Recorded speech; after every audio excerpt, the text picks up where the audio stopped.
अब हम लोग एडिशन ऑफ वेक्टर्स डिस्कस करेंगे। Addition of vectors.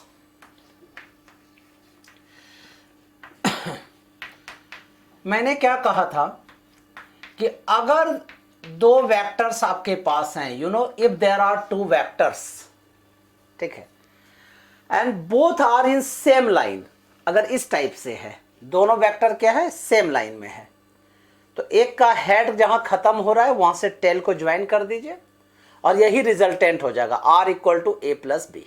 क्लियर है?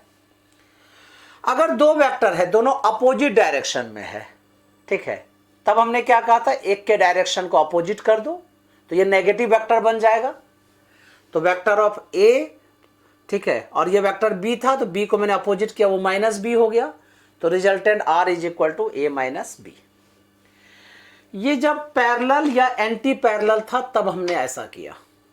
अगर दो वेक्टर किसी भी नॉर्मल एंगल पर है, अगर इस तरह से है, दोनों वेक्टर एक ही जगह से स्टार्ट हो रहे हैं, मतलब इसको क्या क्या कहते हैं, को इनिशियल वेक्टर्स, ठीक है, तब इसका रिजल्टेंट किधर होगा। अगर दो वेक्टर है, एक वेक्टर यहां पे, एक वेक्टर ऐसा है, तो इसका रिजल्टेंट क्या होगा।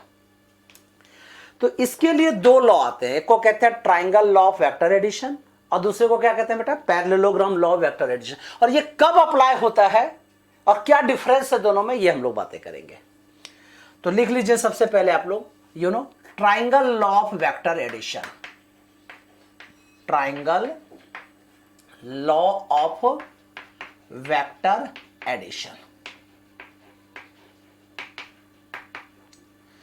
देखो बेटा, ये आपके पास एक वेक्टर है, ठीक है, ये यहां पे एक वेक्टर ए है, यहां पे एक वेक्टर बी आपके पास है, ठीक है। इस दोनों वेक्टर को कैसे ज्वाइन करोगे, तो मैंने क्या कहा था, याद है, law of translocation of vectors. अगर किसी एक वेक्टर को उसके पैरेलल तुम कहीं पे लाते हो, उसके डाउन में कहीं भी लाते हैं, तो उस वेक्टर में कोई चेंज नहीं आता है, यस और नो। और अगर इस वेक्टर को रोटेट करते हैं, क्या करते हैं, रोटेट करते हैं, अगर 0 डिग्री से रोटेट किया तो कोई फर्क नहीं पड़ा, 360 से किया कोई फर्क नहीं पड़ा, कोई चेंज नहीं आया। हाँ, 0 और 360 को छोड़कर किसी अलग एंगल से अगर आपने किया, ठीक है, तुम कहोगे सर 720 से, मतलब कहने वाला रोटेशन के इक्वल पे किया तो कुछ नहीं फर्क पड़ेगा। लेकिन हाँ, अगर आपने 180 से कर दिया, 90 से कर दिया, 45 से, तो इस वेक्टर में चेंज आ जाता है। क्लियर है?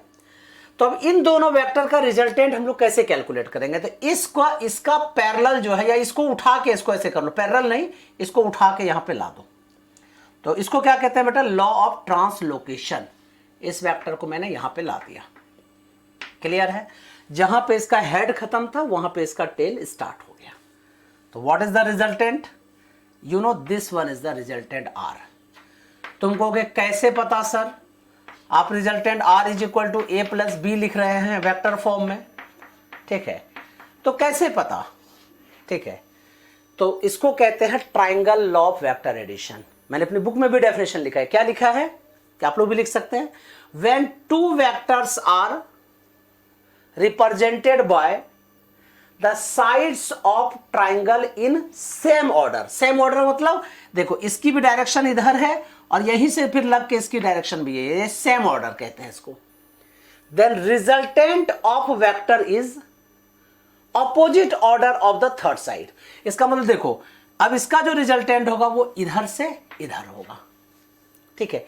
तुमको क्यों ऐसा नहीं हो सकता, ए इधर गया, बी उधर गया, सी इधर हो गया, नहीं, ये तब सेम ऑर्डर हो गए, ये क्या हो गए, सेम ऑर्डर हो गए, यस और नो। और रिजल्टेंट जो होता है वो हमेशा अपोजिट ऑर्डर का होता है। तो triangle law of vector addition कब लगता है जी, जब एक वेक्टर का हेड खत्म हो और दूसरा टेल वहां से ज्वाइन कर जाए, तो रिजल्टेंट जो अपोजिट ऑर्डर वाला होता है वही होता है। तो vector of r equal to vector of a plus b, इसको मैं प्रूफ भी दूंगा क्योंकि विदाउट प्रूफ तो मैं बात करता नहीं हूं, ठीक है। आने वाले लेक्चर में इसको प्रूफ भी करेंगे हम लोग। अब तुम कहोगे सर इस रिजल्टेंट का जो मैग्नीट्यूड होगा वो कितना होगा, ठीक है, इसी को कहते हैं मदर ऑफ पाइथागोरस थ्योरम, इस थ्योरम को कहते हैं, ठीक है। पाइथागोरस थ्योरम एक कंडीशन आता है इसी में, तो इसका रिजल्टेंट का क्या फॉर्मूला था मैं लोग प्रूव करके बताऊंगा आगे। अभी लिखा देता हूं मैं, a square plus b square plus 2ab cos theta, you know, ये रिजल्टेंट ऑफ वेक्टर हो गया, उसका मैग्नीट्यूड हो गई। अगर तुम कहोगे सर स्मॉलर के साथ अगर वो एंगल अल्फा यहां पे बना रहा है, ठीक है, तब इसकी डायरेक्शन किधर होगी, आर की डायरेक्शन कितनी होगी, किधर होगी? तो मैंने क्या बताया था कि किसी भी वेक्टर का जो डायरेक्शन देता है वो tan अल्फा देता है। वो स्टोरी बताया था ना कि कैसे साइन थीटा कॉस थीटा का यूज होता है, ठीक है। तो tan alpha is equal to क्या होगा, b sine theta upon a plus b cos theta. मैं सबका प्रूफ भी दूंगा, विदाउट प्रूफ बात नहीं करेंगे जी, अभी सिर्फ कॉन्सेप्ट समझ लीजिए। क्लियर है? b sine theta upon a plus b cos theta.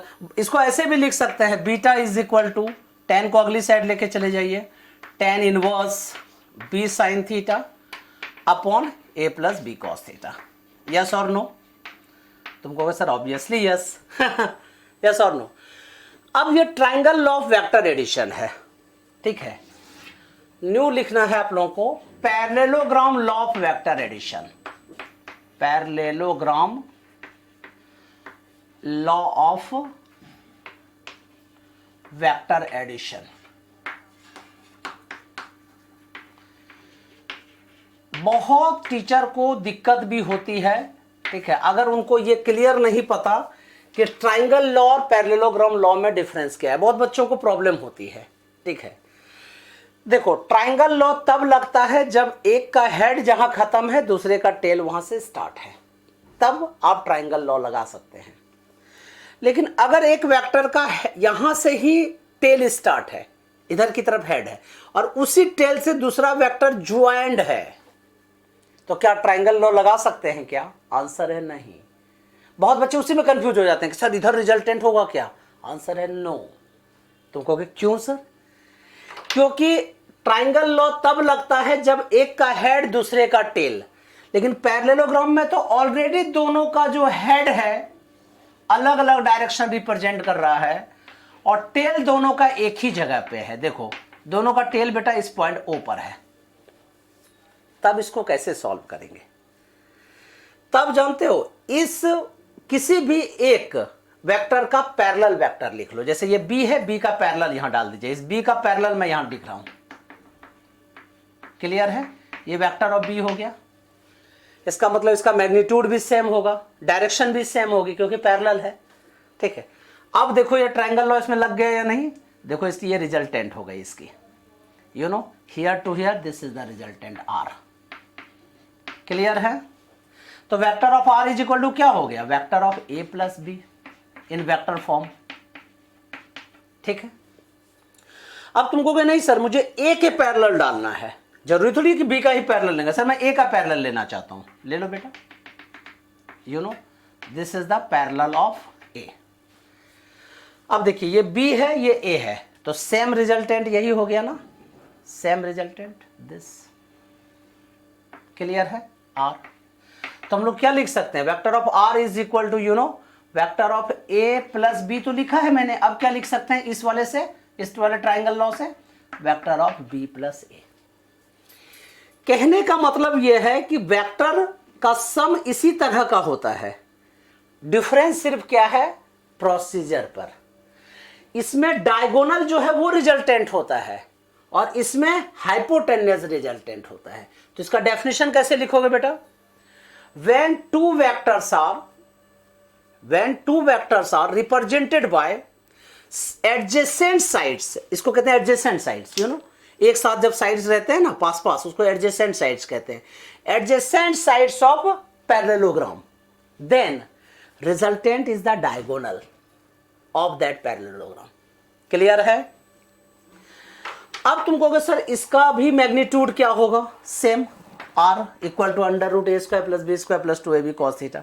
Sir इसका डायरेक्शन मतलब एंगल क्या होगा? डायरेक्शन कैसे निकालेंगे? Same, tan alpha equal to b sin theta upon a plus b cos theta, beta equal to tan inverse b sin theta upon a plus b cos theta. Difference सिर्फ यही है कि ये diagonal है और ये क्या है? हाइपोटेन्यूस है। क्लियर हो गई? आने वाले क्लास में या आने वाले लेक्चर्स में हम लोग प्रूव करेंगे, ठीक है, कि यही formula a square plus b square plus 2ab cos theta whole under root ही क्यों होता है, ठीक है, माइनस क्यों नहीं होता, या सी स्क्वायर क्यों नहीं होता, या ए बी क्यों नहीं ऐसा होता, क्योंकि विदाउट प्रूफ हम लोग बात नहीं करने वाले हैं। तो पहले इसको समझ लीजिए, लिख लीजिए, ठीक है, और फिर मुझे आप लोग जो है कमेंट भी कीजिए कि समझ आ रहा है या नहीं, और क्या दिक्कत है वो मेरे से पूछिए। टिल देन बाय बेटे।